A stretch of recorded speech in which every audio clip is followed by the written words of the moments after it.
这是一个关于旅行的故事。道路无法抵达的地方，我们一同乘风而行。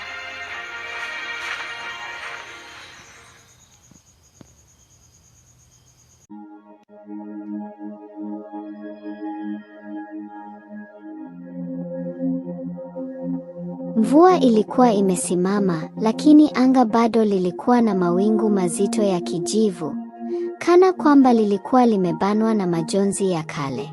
Ehsan Mwakio, kijana wa miaka 29, alikuwa anaendesha gari lake aina ya Land Rover katika njia ya mwinuko iliyojificha katikati ya msitu mkubwa wa Pinewood, msitu ambao haukupatikana tena hata kwenye ramani mpya. Alikuwa safarini kwenda kumwona mteja wake, mwanamke mzee aliyemuita kwa barua, akidai kuwa anamiliki shamba lililopotea mpakani mwa eneo lililoitwa Ravens Hollow.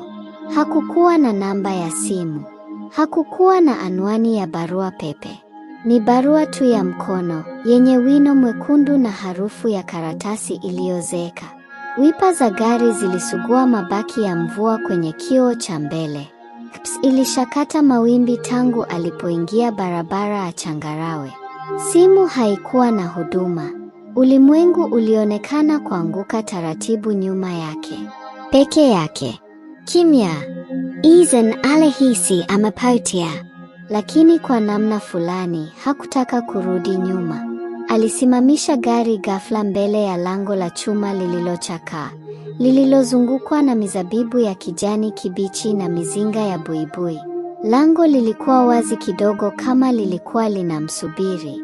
Juu ya jiwe lililochongwa pembeni ya lango, maandishi ya zamani yalionekana kwa tabu. Willow Zandi.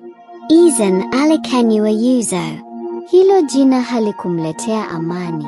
Alitelemka, akavaa koti lake nene na kutua miguu yake kwenye udongo mzito uliolowa. Alifungua mlango wa nyuma wa gari na kuchukua begi dogo, tochi na daftari lake. Baada ya sekunde chache za kusitasita, alivuta lango na kulisukuma kwa nguvu, likitoa mlio wa kuchubua nafsi. Akaingia msituni. Njia ilikuwa nyembamba, yenye nyasi ndefu na majani yaliyokauka. Vipepeo weusi waliruka kimya kimya mbele yake. Picha ya msitu ilikuwa kama kutoka ndoto mbaya, miti mirefu iliyopinda kama mikono ya marehemu, na hewa yenye baridi isiyo ya kawaida. Baada ya mwendo wa dakika 15, msitu ulifunguka ghafla, ukimwachia uwanja wa wazi. Na pale katikati ilisimama nyumba. Jumba kubwa lenye ghorofa 3, kuta za mbao zilizoharibika na kufunikwa na mimea ya porini. Madirisha yalikuwa yamevunjika na pazia zilizochanika zilining'inia kama lugha za roho zilizopotea. Mlango wa mbele ulikuwa umefunguka nusu. Kwa sekunde kadhaa, Ehsan alisimama tu na kutazama. Ndipo moyo wake ulianza kumpiga kwa kasi. Alikanyaga ubao wa kwanza wa baraza. Ukalalamika kwa uchovu. Harufu ya ukale na unyevu ilimvamia puani, mchanganyiko wa karatasi za kale, mchele wa zamani na mora yaliyokoka. Akiwa bado ana tochi mkononi, aliingilia ndani. Ukumbi wa mbele ulikuwa mpana, na dari lake lilishikiliwa na chandeli kubwa iliyojaa vumbi. Viti vya enzi vilining'inia kando, vitambaa vikiwa na madoa ya kahawia. Sakafu ya mbao ilitoa sauti kwa kila hatua. Picha za zamani zilipambwa ukutani, familia za zamani zikiwa zimepiga picha kwa mtindo wa Victoria. Baba wa familia akiwa amesimama kama askari, mama akiwa na vazi la kipekee la harusi, na watoto waliokaa kimya, lakini macho yao yalikuwa kama yanafuatilia kila hatua ya Ehsan.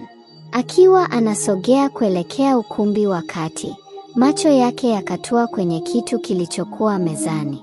Shajara ilikuwa imefunikwa kwa vumbi na ngozi ya kahawia. Alifuta uso wake na kufungua ukurasa wa kwanza.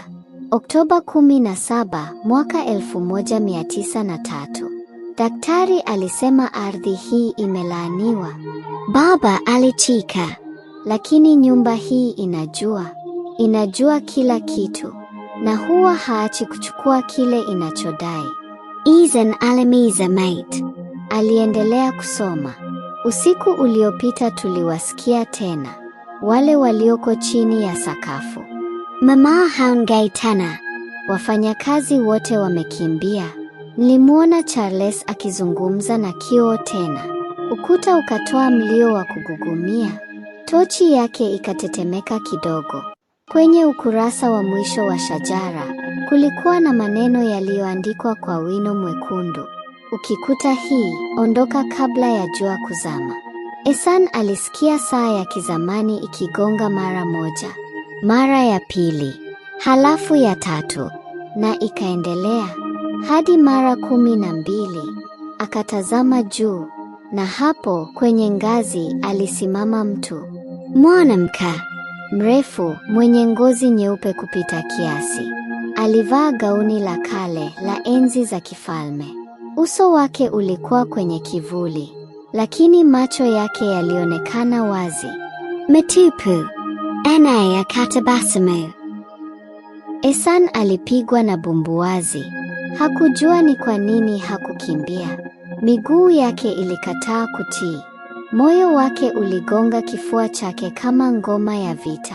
Mwanamke aliyesimama juu ya ngazi alimtazama bila kupepesa macho, na tabasamu lake lilikuwa la ajabu, si la furaha, si la chuki, ni tabasamu la mtu asiye na roho. Halafu akaanza kupotea. Pole. Mwili wake ukaanza kuyeyuka kama moshi wa baridi, na sekunde chache baadaye akawa hana. Kimya. Chandelier juu ya ukumbi ikatetemeka kidogo, kisha ikatulia. Izan alirudi hatua tatu nyuma. Akavuta pumzi ndefu. Labda macho yangu yamenidanganya, alijisemea. Labda hiyo shajara ilinichanganya akili. Lakini alipogeuka kuelekea mlango wa kutokea nje, mlango huo haukuwepo tena. Palikuwa na ukuta tupu, wenye picha mpya, picha ya familia nyingine tofauti na ile aliyokuwa ameona mwanzoni. Hii ilikuwa na sura za watu waliovaa nguo za karne ya sasa. Lakini katikati yao, alijitambua mwenyewe. Amesimama pale.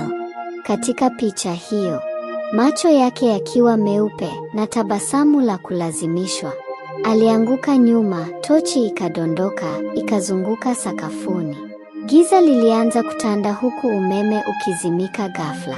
Kisha sauti ikasikika kutoka juu ya ngazi, sauti ya hatua nyepesi, kama mtoto akitembea kwa vidole. Ehsan alikusanya ujasiri wake, akainua tochi na akaamua kufuata sauti hiyo. Akapanda ngazi polepole, mbao zikiwa zinanguruma chini ya miguu yake. Kila hatua aliyochukua ilimpeleka karibu zaidi na baridi kali isiyo ya kawaida. Alipofika ghorofa ya pili, aliingia kwenye korido ndefu iliyozungukwa na milango mingi ya mbao. Milango mingine ilikuwa wazi kidogo, mingine ilikuwa imefungwa kabisa na kufunikwa kwa misumari. Ukuta mmoja ulipambwa na vioo vikubwa, lakini havikuonesha taswira yake. Badala yake, vilionyesha picha ya korido hiyo hiyo, lakini mtu fulani alikuwa anatembea nyuma yake. Alijuka. Hakukuwa na mtu. Alipokuwa akipumua kwa nguvu, mlango wa mwisho mkono wa kulia ulifunguka polepole, ukitoa mlio wa kupasua moyo. Kutoka humo, harufu ya uchafu, damu na moshi ilimvamia puani. Aliingia. Chumba kilikuwa cha mtoto. Kitanda kidogo, mdoli uliokatika kichwa, vitabu vya hadithi vya zamani vilivyokuwa vimetapakaa sakafuni. Ukutani, maandishi ya rangi nyekundu yalikuwa yamechorwa kwa mkono. Hakuwa wetu, lakini tulimchukua. Alipotaka kutoka, mlango ukajifunga kwa kishindo. Taa ya dari ikawaka yenye. Halafu akasikia sauti ya kicheko. Sauti ya mtoto. Akainamisha tochi chini. Kulikuwa na alama za miguu midogo, iliyokuwa inaonekana kwenye vumbi. Alama hizo zilikuwa zikienda kutoka ukutani moja kwa moja hadi aliposimama. Ethan akapiga kelele. Alijaribu kuvunja mlango, lakini haukutikisika. Akapiga tik. Hakufunguka. Ndipo dirisha la chumba hilo likafunguka lenyewe. Kuna kitu kilimuita kutoka nje. Sauti laini ya kike yenye huzuni. Tuzaidi. Tuza fish dame. Dirisha lilikuwa linaangalia msitu ule ule aliopita. Lakini sasa msitu huo haukuwa ule wa kawaida. Kati ya miti aliweza kuona taa zinawaka kama mishumaa, na kati ya taa hizo kulikuwa na watu waliovaa mavazi meusi wakizunguka mduara, wakinyoosha mikono juu, na kati yao moto mdogo uling'aa, na mtu alikuwa analazwa pale. Ndipo mlango ulipofunguka. Bila hata kufikiria, Ehsan alikimbia nje ya chumba, akavuka korido na kufika kwenye sebule ndogo. Alipoangalia nyuma, chumba kile cha mtoto kilikuwa kimetoweka. Ukuta uliokuwa hapo haukuwa na mlango tena. Ghafla, dari la chumba hilo lilianza kudondosha matone ya damu. Halafu sauti ya mwanamke ikasikika tena. Mara hii karibu mno. Usipoondoka kabla ya saa 6, utabaki nasi milele. Ehsan aliangalia saa yake. Ilisoma na ilikuwa ni majira ya saa 11 na dakika 47 jioni. Dakika 13. Na nyumba ilikuwa inabadilika.